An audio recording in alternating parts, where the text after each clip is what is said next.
नजर डालते हैं हेडलाइंस पर।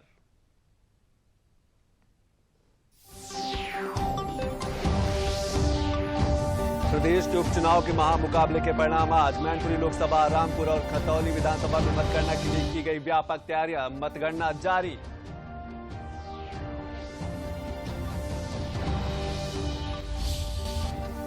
गुजरात और हिमाचल प्रदेश के लिए भी आज मतगणना जारी। गुजरात की 182 और हिमाचल प्रदेश की 68 सीटों पर हुआ था मतदान।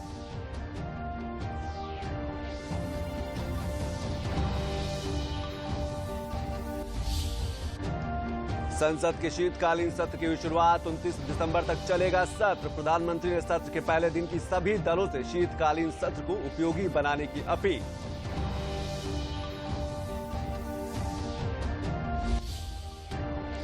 और बरेली में मुख्यमंत्री योगी आदित्यनाथ ने प्रबुद्ध सम्मेलन में लिया भाग। 1459 करोड़ रुपए लागत की 188 विकास परियोजनाओं का किया लोकार्पण और शिलान्यास।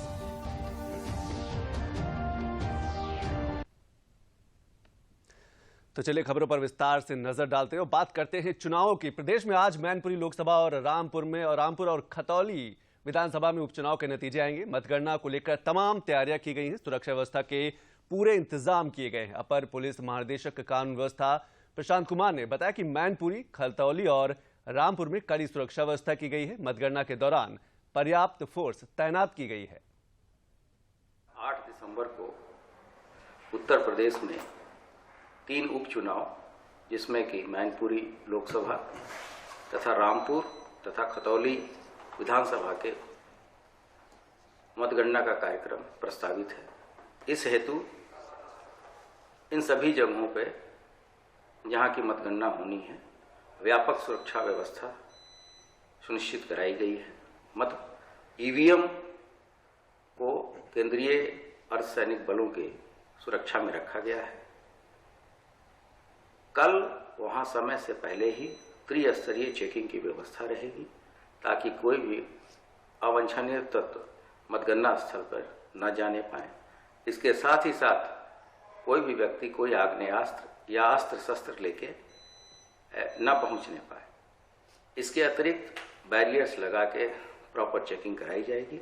सभी वरिष्ठ अधिकारी मौके पर मौजूद रहेंगे। वहां के मजिस्ट्रेट जो कि सक्षम अधिकारी के होंगे, समय समय पर मतगणना का अपडेट उनके द्वारा जारी किया जाएगा।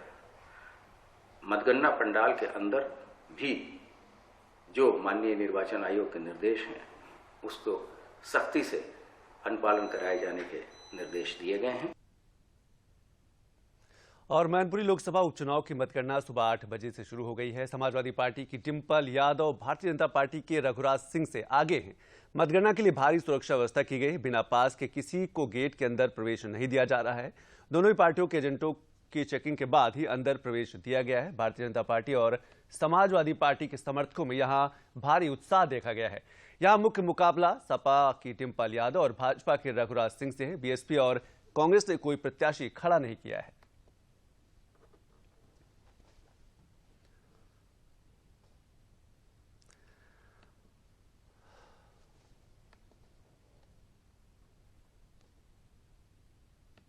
तो चुनाव को लेकर मैनपुरी में क्या है कुछ खास, क्या सरगर्मी है, क्योंकि आज वहां मतगणना हो रही है और डिंपल यादव और रघुराज सिंह शाक्य के बीच सीधा मुकाबला। इसके लिए सीधे चलते हैं मैनपुरी, जहां पर हमारे संवाददाता आशुतोष शुक्ला सीधे हमारे साथ जुड़ रहे हैं। आशुतोष, अगर हम रुझानों की बात करें तो लगभग 2 घंटे हो गए। 8 बजे मतगणना की शुरुआत हुई है और इस समय 10 बज रहा है। अभी शुरुआती रुझानों में डिंपल यादव आगे हैं। क्या ताजा जानकारी है आपके पास?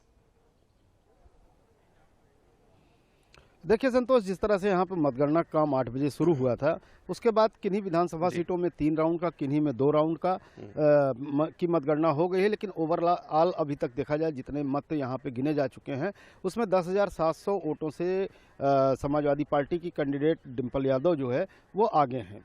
तो इस तरह से जो पहले शुरुआती रुझान आए हैं वो कहीं न कहीं डिंपल यादव के बढ़त के आए हैं। रघुराज साक्य को भी मत मिले हैं यहाँ पर। अगर एक तरह से राजनीतिक विश्लेषण के रूप में देखा जाए संतोष, तो ये समाजवादी पार्टी का गढ़ रहा है और ये स्वर्गीय मुलायम सिंह यादव की सीट रही है, जिनके दिवंगत होने पर ये इस सीट पर चुनाव हो रहा है। निश्चित रूप से समाजवादी पार्टी की राष्ट्रीय अध्यक्ष अखिलेश यादव की पत्नी है डिम्पल यादव, और यह सीट जो है कहीं न कहीं तय माना जा रहा था कि अगर डिम्पल यादव के रूप में कोई यहाँ पर प्रत्याशी है तो कोई मुकाबला नहीं होना चाहिए। बावजूद इसके न बड़ा मजबूत मुकाबला सही, लेकिन भारतीय जनता पार्टी ने कहीं न कहीं अपना जनाधार जरूर मजबूत किया है और उस जनाधार के हिसाब से जो है यहाँ पर जो टक्कर देने की स्थिति थी वो टक्कर अभी मिलती हुई दिखाई दे रही है। 10,700 वोटों का जो है अंतर भले दिखाई दे रहा है। खासतौर पर जसवंत नगर जहाँ पर मुलायम सिंह अखिलेश यादव ने जो है अपने चाचा से संधि करके और उनको अपने साथ लेकर के यहाँ पर जो है चुनावी मैदान में उतरे थे, तो कहीं न कहीं जसवंत नगर में डिम्पल यादव को ज़्यादा बढ़त दिखाई दे रही है। लेकिन संतोष, यहाँ पर जो राजनीतिक हालात थे, राजनीतिक रूप से जो है ये चुनाव चला है, इन सबको लेकर के हमारे साथी संवाददाता सुबोध मिश्रा जो यहाँ पर हैं, हम इनसे जानना चाहेंगे। सुबोध, किस तरीके से यहाँ पर चुनाव की पूरी प्रक्रिया चली है और उसके बाद जो यहाँ पर परिणाम दिखाई दे रहा है, क्या देखते हैं इसको आप? चुनाव यहाँ पे दो मुद्दों पर लड़ा गया है। अखिलेश यादव ने मुलायम सिंह यादव का हर जगह उनका नाम लिया है, हर मीटिंग में उनका नाम लिया है। उनका जितना भी भाषण होता था आधे से अधिक उनके अपने पिता के कार्यों पे होता था, उनके विकास को लेके होता था, उनका जो जनसंपर्क था यहाँ पे उनको लेके होता था। वहीं समाजवादी पार्टी इसी बेस पे लड़ी है। और दूसरी एक खास बात यह है कि इस बार पहला चुनाव है कि समाजवादी पार्टी का पूरा कुनबा मैदान में उतर गया था और पहले उन्होंने नुक्कड़ सभाएं की, लास्ट में फिर डोर टू डोर आ गए और डोर टू डोर आने के बाद ये कुल मिला के जो डिम्पल यादव जीत रही हैं उसका एक मैंने यही कारण है कि सहानुभूत वोट मिला है। तो संतोष, आप कहीं न कहीं देख सकते हैं कि ये चुनाव पूरी तरह से, अगर हम आशुतोष जी, मैं एक चीज और आपसे समझना चाहूंगा जो है मैनपुरी की श्रद्धांजलि के रूप में देखा जा रहा है। क्या ये अस्तित्व की लड़ाई है? अगर ये चुनाव लूज कर जाती है समाजवादी पार्टी तो सिर्फ अखिलेश की विरासत ही नहीं, पूरी सपा पार्टी पे एक बड़ा सवाल, एक अस्तित्व की लड़ाई होगी, नाक बचाने की लड़ाई होगी।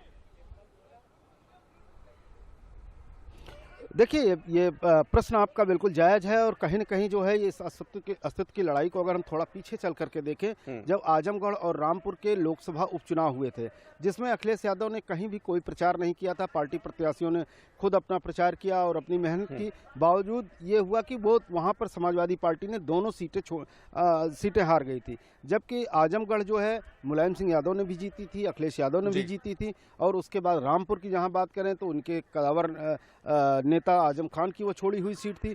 तो अगर ये जब इस तरह की हार मिली वहाँ पे, तो कहीं न कहीं चाहे वो पत्नी चुनाव लड़ रही थी या मैनपुरी का चुनाव था या फिर स्वर्गीय मुलायम सिंह यादव के न रहने पर हो रहा चुनाव था, अखिलेश यादव ने भी पूरी एड़ी चोटी का, और जैसा हमारे सहयोगी कह रहे थे कि पूरा कुनबा जो है इनका इकट्ठा था और पूरी तरह से डोर टू डोर जाकर के प्रचार किया है, तो कहीं न कहीं उनके लिए जरूर ये अस्तित्व की बात थी। लेकिन अस्तित्व की बात अगर हम कहते हैं तो थोड़ा सा बात ज़्यादा हो जाती है, लेकिन ये जरूर है कि उत्तर प्रदेश में जो विपक्ष की इनकी भूमिका है, उस भूमिका में जो है कहीं न कहीं एक डेंट आता है अगर यहाँ पर वो कोई लूज करते हैं इन दोनों सीटों पर, तो क्योंकि जिस तरह से इनकी कमजोर स्थिति है, भारतीय जनता पार्टी की जो बढ़त है उस पर बढ़त को जो है एक विपक्ष, ताकतवर विपक्ष के रूप में बने रहने के लिए इन दोनों सीटों को जीतना इनका आवश्यक जरूर दिखाई देता है। जी आशुतोष, एक चीज और मैं समझ, अभी तो हम समाजवादी पार्टी की बात कर रहे थे, अगर हम भाजपा की बात करें तो क्या ये 2000 अगर भाजपा जीतती है तो 2024 के लिए एक बड़ा संदेश होगा, चाहे मैनपुरी की बात करें या फिर रामपुर की बात करें या फिर खतौली सीट की बात करें,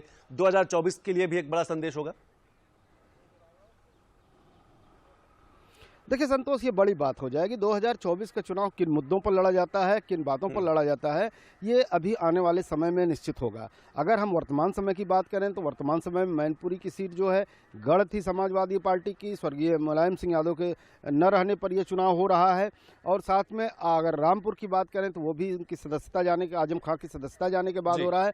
खतौली में भी लगभग ऐसी स्थिति है। ये हम नहीं कह सकते कि 2024 का ये कोई पैरामीटर है, लेकिन हाँ, गुजरात और हिमाचल के जो चुनाव हो रहे हैं ये जरूर जो है 2024 की बुनियाद तय कर रहे हैं। उत्तर प्रदेश में अभी इन 3 सीटों को लेकर के इस तरह से कोई बात नहीं की जा सकती है। आशुतोष, एक चीज और अक्सर देखने में आया, जब विपक्षी पार्टियों की बात करते हैं, जब वो हार रही होती हैं तो ईवीएम को दोष देती हैं। उनका मानना होता है कि ईवीएम में गड़बड़ी हुई है, कहीं ना कहीं ईवीएम में हेराफेरी हुई है। लेकिन जब जीत रही होती है, जब वो बढ़त में होती है, तब शांत होती है। क्या कुछ कहेंगे? देखिए बिल्कुल जिस तरीके से मैनपुरी ही सीट पर और ख़ासतौर पर रामपुर की बात करें, रामपुर की जो है तमाम सारी चुनाव की बातों को लेकर के विधानसभा का शीतकालीन सत्र भी प्रभावित हुआ, वहाँ पर हंगामा हुआ। मैनपुरी में भी जिस दिन मतदान हो रहा था उसमें 3.5 घंटे बाद ही अखिलेश यादव ने निकल करके प्रेस कॉन्फ्रेंस की और यहाँ के निर्वाचन में लगे हुए अधिकारियों की काफ़ी जो है शिकायत की और निर्वाचन आयोग के सामने भी समाजवादी पार्टी गई, भारतीय जनता पार्टी भी गई थी। तो कहीं न कहीं जो है एक पेशबंदी के रूप में जो है समाजवादी पार्टी जो है आज की मतगणना के पहले जरूर लगी हुई थी, लेकिन मतगणना के अभी शुरुआती जो रुझान आ रहे हैं इस कारण से अभी कोई आरोप का जो है दौर यहाँ पर नहीं शुरू हुआ है। हो सकता है कि परिणाम पक्ष में आने के बावजूद ये कहा जाए कि हमने इतनी मजबूती से काम किया या हमारे साथ इतना जन समर्थन था कि प्रशासन के न चाहने के बावजूद वो जो है हम यहाँ पर लड़ करके जीत करके आए हैं। और अगर हार गए तो निश्चित रूप से प्रशासन जिम्मेदार उसके लिए होगा, ईवीएम जिम्मेदार होगी, तमाम सारी चीज़ें जिम्मेदार होंगी। संतोष, बिल्कुल सही कहा आशुतोष आपने कि उपचुनाव के जो नतीजे आएंगे वो काफी दिलचस्प होंगे। जहां 2024 की बात होगी वहीं पर अस्तित्व की भी लड़ाई है। बहुत बहुत शुक्रिया आशुतोष इस सभी जानकारी के लिए। और अभी वक्त है एक छोटे से ब्रेक का। ब्रेक के बाद जब वापस आएंगे तो कुछ और खबरों पर नजर डालेंगे।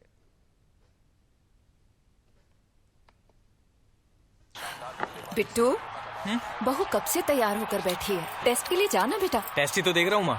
ये टेस्ट जल्द से जल्द होना जरूरी है। गर्भावस्था के पहले 3 महीनों के अंदर जल्द से जल्द HIV की जांच जरूर करवाएं, ताकि शिशु को HIV संक्रमण से बचाया जा सके और माँ और शिशु एक स्वस्थ और लंबी जिंदगी जी सके। जांच जितनी जल्दी, सुरक्षा उतनी पक्की। गर्भावस्था की पहली जांच में ही HIV टेस्ट जरूर कराएं। ब्रेक के बाद आप सभी का स्वागत है। बात कर लेते हैं रामपुर की। रामपुर विधानसभा 37 उपचुनाव की मतगणना 14 टेबलों पर शुरू हो गई है। एडीजी जोन बरेली राजकुमार ने कहा कि बीएसएफ पैरामिलिट्री फोर्स के जवान कड़ी निगरानी कर रहे हैं। कड़ी सुरक्षा के बीच मतगणना शांतिपूर्ण तरीके से कराई जा रही है।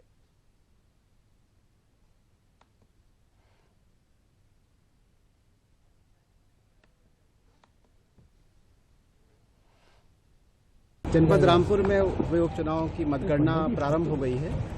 प्रभावी पुलिस व्यवस्था यहाँ पर सुनिश्चित कराई गई है। त्रिस्तरीय सुरक्षा व्यवस्था मतगणना केंद्र के आसपास है। पैरामिलिट्री फोर्स 2 कंपनी बीएसएफ है, इसके अलावा लोकल पुलिस और पीएसी भी व्यवस्थापित है। इसके साथ साथ हम लोग शहर पे भी हमारे फिक्स पिकेट्स और मोबाइल पेट्रोलिंग है और हम सभी सुनिश्चित कराएंगे कि शांतिपूर्ण तरीके से आज की मतगणना संपन्न। रामपुर में जो हमारी 37 रामपुर विधानसभा है उसकी मतगणना संपन्न कराई जा रही है।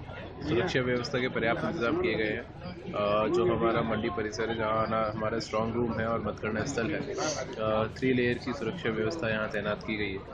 शहर में भी अलग अलग स्थानों पर मोबाइल टीम्स को लगाया गया है ताकि कहीं कोई आपात स्थिति न उत्पन्न हो। सभी प्रत्याशियों को पूर्व में निर्देशित कर दिया गया था कि जिस भी प्रत्याशी की विजय होती है वो विजय जुलूस ना निकालें और अपने आवास पर सीधे पहुंचेंगे। अभी वक्त है छोटे से ब्रेक का। ब्रेक के बाद वापस आएंगे तो कुछ और खबरों पर नजर डालेंगे।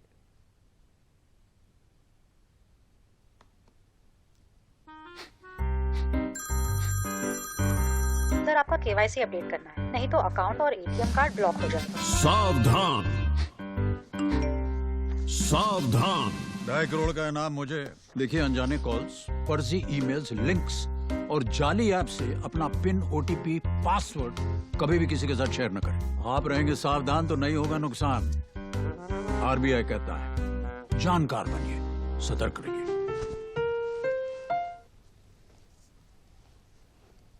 ब्रेक के बाद आप सभी का स्वागत है। मुजफ्फरनगर के जिला प्रशासन ने खतौली विधानसभा उपचुनाव की मतगणना के लिए व्यापक तैयारियां की हैं। 17 टेबल पर मतगणना जारी है। इनमें ईवीएम के लिए 14 और पोस्टल बैलेट के लिए 3 टेबल निर्धारित की गई हैं। मतगणना 27 राउंड में पूरी होगी। एडीएम प्रशासन नरेंद्र बहादुर सिंह ने बताया कि मतगणना के लिए सुबह 6 बजे सभी कर्मचारियों को बुलाया गया है। मतगणना को लेकर नवीन मंडी स्थल में बैरिकेडिंग की गई है। बिना पास के किसी को भी अंदर जाने की अनुमति नहीं है। मतगणना स्थल की प्रत्येक गतिविधियों पर सीसीटीवी से नजर रखी जा रही है। प्रशासन ने चुनाव आयोग के निर्देश पर पूरी व्यवस्था को पारदर्शी बनाया है। कैंडिडेट भी सीधे मतगणना को देख सकते हैं।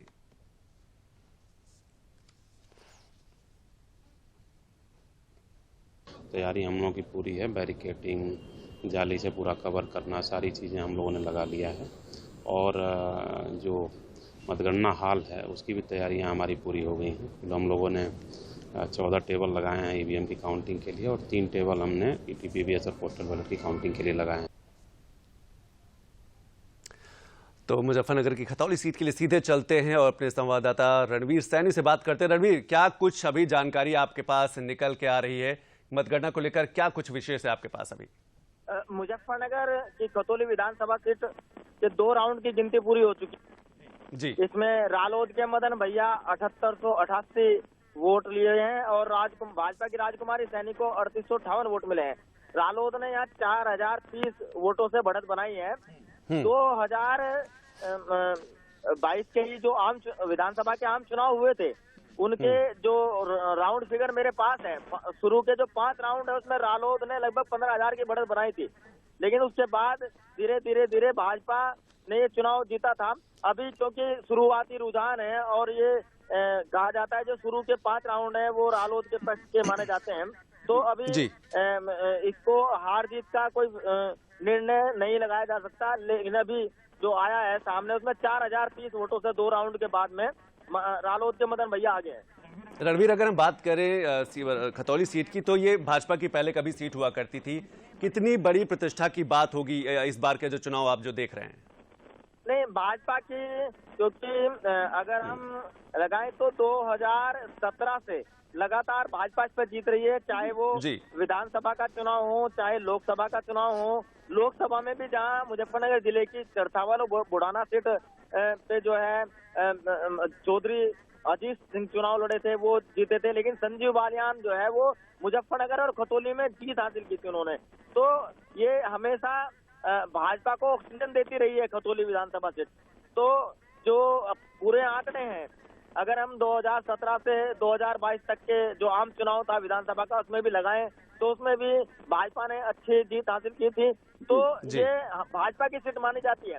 तो अब देखना यह है क्योंकि इस बार न तो सपा ने कोई उम्मीदवार लड़ाया है, उसने रालोद गठबंधन में रालोद का प्रत्याशी है, और कांग्रेस यहाँ चुनाव नहीं लड़ रही है, बसपा चुनाव नहीं लड़ रही है।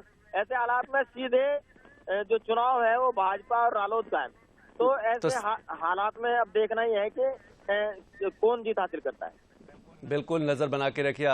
आपसे दोबारा भी हम संपर्क करेंगे, लेकिन अब भी बढ़ते हैं दूसरी खबरों की ओर। अब बात करते हैं गुजरात की। आज गुजरात और हिमाचल प्रदेश में भी विधानसभा चुनाव की मतगणना 8 बजे से शुरू हो गई है। गुजरात में 182 सीट और हिमाचल प्रदेश की 68 विधानसभा सीटों पर आज परिणाम आएंगे। दोनों ही जगह पर भारतीय जनता पार्टी की सरकारें हैं। महीने भर से ज्यादा समय से जारी चुनावी गहमागहमी के बीच अब समय आ गया है नतीजों का। गुरुवार को हिमाचल प्रदेश और गुजरात के विधानसभा चुनाव के मतों की गिनती होगी और दोपहर तक साफ हो जाएगा कि आखिर किसके हाथ वहां पर सत्ता लगी है। गुजरात विधानसभा चुनाव के लिए वोटों की गिनती सुबह 8 बजे शुरू होगी। गुजरात में 182 विधानसभा सीटों के लिए 37 मतगणना केंद्र बनाए गए हैं। अहमदाबाद जिले में सर्वाधिक 3, जबकि सूरत और आनंद जिले में सबसे कम 2-2 मतगणना केंद्र बनाए गए हैं। इस बार ईवीएम और डाक मतपत्रों की एक साथ गिनती की जाएगी। टोटल हमारा 37 काउंटिंग सेंटर है। अहमदाबाद में 3 है, सूरत 2 है, आनंद 2 है एंड बाकी डिस्ट्रिक्ट्स में 1-1 है। टोटल 37 काउंटिंग सेंटर है। इन सभी स्टाफ का तैयारी हो गया, ट्रेनिंग का तैयारी हुआ, इन लोगों का एक्स्ट्रा मैन पावर भी रखा है। पहले पोस्टल बैलेट 8 बजे तैयार होगी, इसके बाद 8:30 को ईवीएम का काउंटिंग चालू होगा, इसके बाद दोनों साथ साथ चलता है। सो पूरा ट्रेनिंग ठीक तरह से दिया है। डीडी न्यूज पर भी मतगणना को लेकर खास इंतजाम किए गए हैं।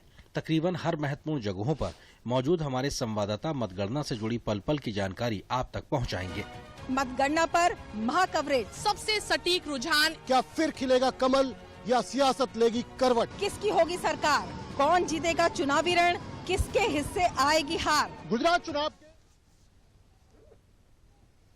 तो गुजरात में महासंग्राम चल रहा है, लगातार मतगणना जारी है। उस पर और अधिक जानकारी के लिए हमारे साथ हमारे संवाददाता चंद्रशेखर हमारे साथ जुड़े। चंद्रशेखर, आप गुजरात में मौजूद हैं, क्या कहा जा सकता है कि 27 साल से बीजेपी जो है वो गुजरात पर काबिज है और अब उसी की तरफ उसके आगे बढ़ते हुए कदम है? जिस तरह से हम रुझानों की बात करें तो रुझानों में बीजेपी आगे है निश्चित तौर पर, और जिस उम्मीद को बीजेपी लेकर चल रही थी वो तकरीबन इन रुझानों में देखा जा सकता है कि वो कामयाब होती हुई दिख रही है। और जिस तरीके से कांग्रेस और आम आदमी पार्टी आपस में भिड़ी हैं इस चुनाव में, मुद्दों को लेकर के, उसका कहीं ना कहीं फायदा जो है वो बीजेपी को हुआ है। और निश्चित तौर पर जब हम यहाँ पर पूरे राज्य में घूम रहे थे तो हमने भी पाया था काफी बिजली पानी जैसे मूलभूत जो समस्याओं के जो मुद्दे हुआ करते हैं एंटी इनकम्बेंसी को लेकर के, वो मुद्दे यहाँ पर कुछ नगण्य से दिखाई दे रहे थे।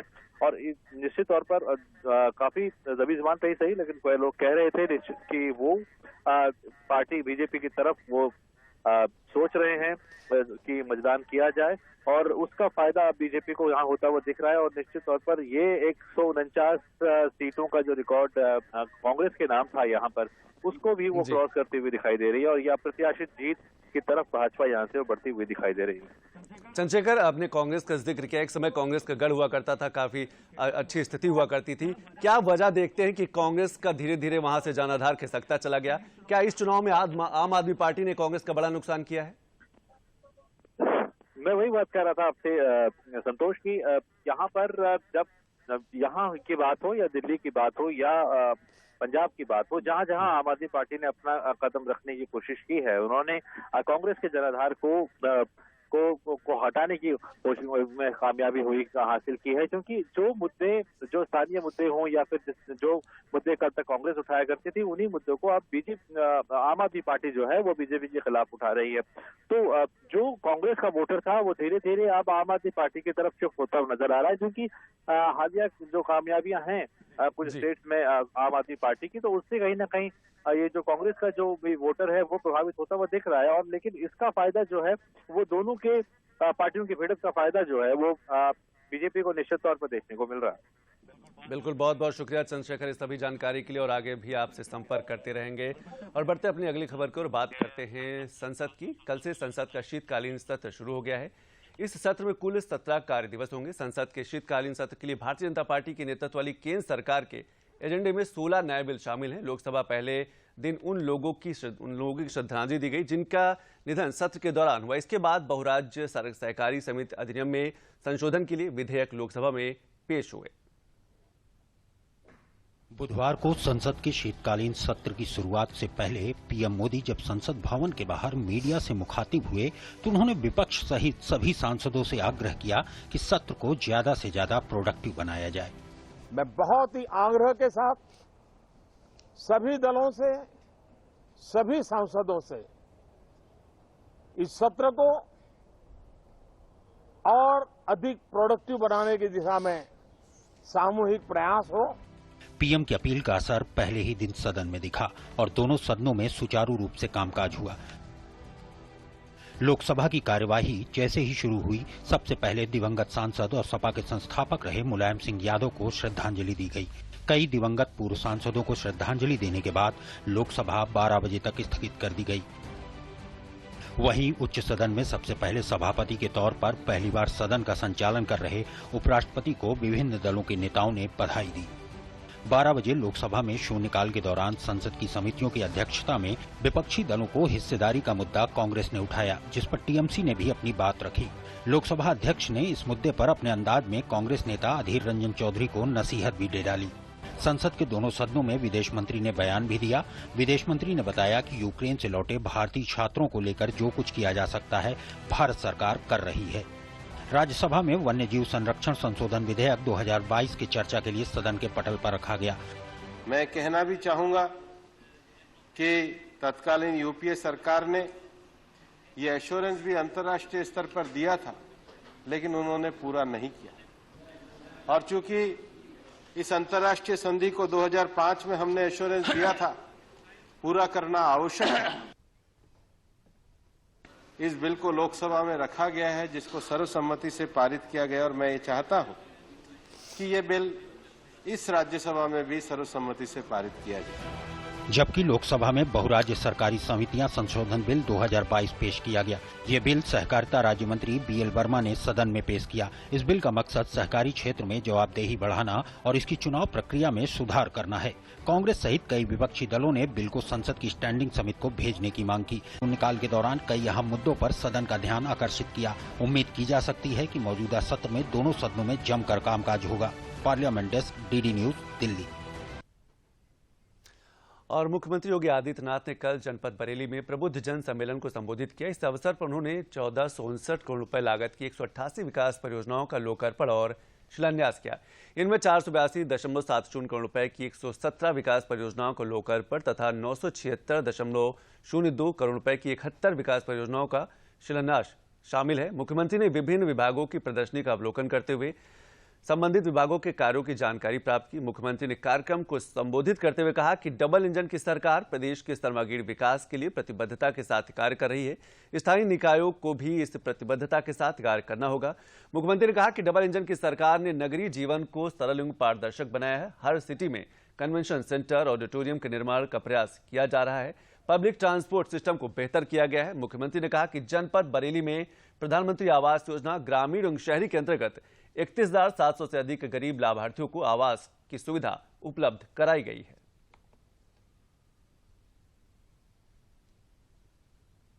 शहरी क्षेत्रों में बदलते हुए जो कार्यक्रम है, एक और दिशा में सरकार का पूरा ध्यान है तो दूसरी ओर सरकार ने अपने कार्यक्रमों को आगे बढ़ाया है और वह कार्यक्रम है कि उत्तर प्रदेश को देश की सबसे बड़ी अर्थव्यवस्था के रूप में आगे बढ़ाना है। भाइयों बहनों, आपने यहाँ पे चैम्बर ऑफ इंडस्ट्रीज के अध्यक्ष की बातों को सुना होगा। उन्होंने कैसे किस तरीके से प्रदेश में परिवर्तन हुआ है। आज आप देख सकते हैं उत्तर प्रदेश की कानून व्यवस्था की चर्चा पूरे देश के अंदर होती है। हर व्यक्ति इस बात को मानता है। कभी दंगे होते थे, कभी कर्फ्यू लगता था। इस बरेली में 12 से 17 के बीच में आपने देखा होगा कई महीनों तक कर्फ्यू लगा रहा, लेकिन पिछले 2017 से 22 के बीच में एक भी बार बरेली के अंदर कर्फ्यू नहीं लगा है। एक भी बार आपके पर्व और त्योहारों में कोई व्यवधान डालने की दुस्साहस नहीं कर पाया है। ये बदलता हुआ उत्तर प्रदेश है। और मुख्यमंत्री योगी आदित्यनाथ कल शाहजहांपुर जनपद के खिरनी भाग में आयोजित प्रबुद्ध जन सम्मेलन में शामिल हुए। इस दौरान मुख्यमंत्री ने जनपद में 308.18 करोड़ की 87 जनहितकारी परियोजनाओं का लोकार्पण और शिलान्यास किया। मुख्यमंत्री ने प्रधानमंत्री आवास योजना के 5 लाभार्थियों को आवास की चाबी सौंपी। इसके साथ ही मुख्यमंत्री ने 5 लोगों को उद्योग के लिए लोन के चेक सौंपे। मुख्यमंत्री ने 5 उन बच्चों को लैपटॉप दिए जिन्होंने कोरोना काल में अपने माता पिता को खो दिया था। मुख्यमंत्री ने कहा कि नगर निकाय चुनाव आने वाले हैं। जिस तरह शाहजहांपुर की जनता ने विधायक चुने, उसी तरह सभी निकाय अध्यक्ष मेयर चुनकर भेजें। डबल इंजन की सरकार में तीसरा इंजन जुड़ जाएगा तो विकास की गति बढ़ेगी। और अंत में मुख्य समाचारों पर एक बार फिर से नजर डाल लेते हैं।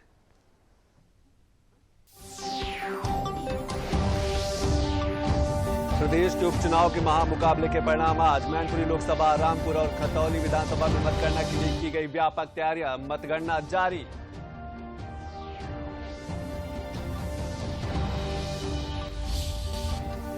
गुजरात और हिमाचल प्रदेश के लिए भी आज मतगणना जारी। गुजरात की 182 और हिमाचल प्रदेश की 68 सीटों पर हुआ था मतदान।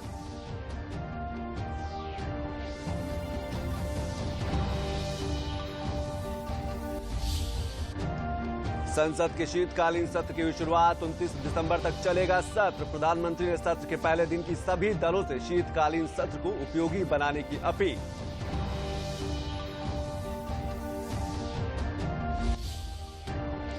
और बरेली में मुख्यमंत्री योगी आदित्यनाथ ने प्रबुद्ध सम्मेलन में लिया भाग। 1,459 करोड़ रुपए लागत की 188 विकास परियोजनाओं का किया लोकार्पण और शिलान्यास।